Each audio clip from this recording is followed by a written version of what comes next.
रात के साए गहरे हो चुके थे। बाबा सलीम, हैदर, यासर और नामान कब्रिस्तान के बीचों बीच खड़े थे। उनके कदमों तले जमीन थरथरा रही थी और फजा में लरजती हुई सांप की सरसराहट गूंज रही थी। जल्दी करो, वक्त बहुत कम है, बाबा सलीम ने कहा।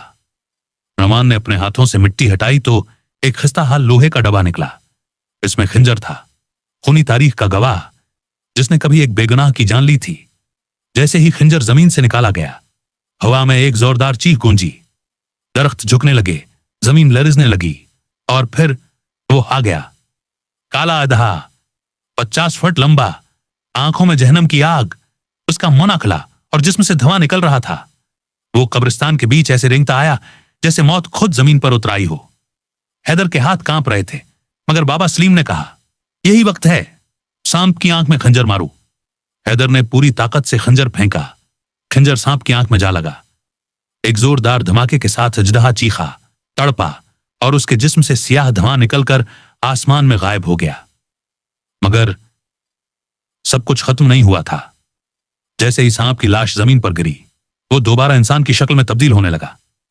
एक खौफनाक नौजवान जिसके चेहरे पर अफसोस और अजाब दोनों लिखे थे। उसने आखिरी सांस में कहा, मैंने जो किया उसकी सजा मिल गई, लेकिन याद रखना, अगर ये खंजर दोबारा किसी बेगुनाह के खून से रंगा गया तो मैं वापस आ जाऊंगा। सुबह सूरज निकला, कब्रिस्तान खामोश था। खंजर जमीन में दोबारा दफन कर दिया गया। बाबा सलीम ने दुआ पढ़ी और सब वापस लौट गए, मगर इस बार खामोशी एक नई खौफनाक हकीकत लिए हुए थी। 3 दिन गुजर चुके थे।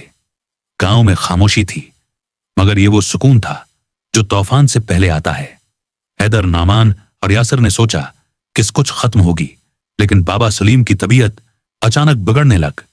एक रात बाबा सलीम ने नेम बेहोशी में आंखें खोलें और कहा, वो खंजर दोबारा खून मांगेगा। अगर वक्त पर नहीं रोका गया तो अजदहा दोबारा जिंदा हो जाएगा। हैदर खौफजदा हो गया। उसने खंजर की कब्र पर जाकर मिट्टी हटाई और उसका दिल दहल गया। खंजर गायब था। एक नया किरदार गांव के बाहर, एक अजनबी नौजवान कामरान आकर रहने लगा था। खामोश, परअसरार और रातों को जंगल की तरफ निकलने वाला। बच्चे इससे डरते थे और जानवर इसके करीब नहीं जाते थे। एक रात हवेली के पास वाकई पुराने कनवे से औरत की चीख सुनाई दी। लोग दौड़े, मगर वहां सिर्फ एक गहरा जख्म ज़दा सांप का छलका पड़ा था और एक नौजवान लड़की गायब थी। खंजर का मालिक कौन है? यासर ने गांव के पुराने कतब खाने से एक खफिया किताब निकाली।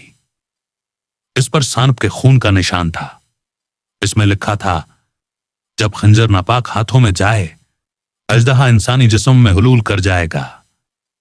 वो जिंदा होगा, मगर इंसान की शक्ल में। अब सबकी नजरें कामरान पर थीं। क्या वही नया अजदहा है?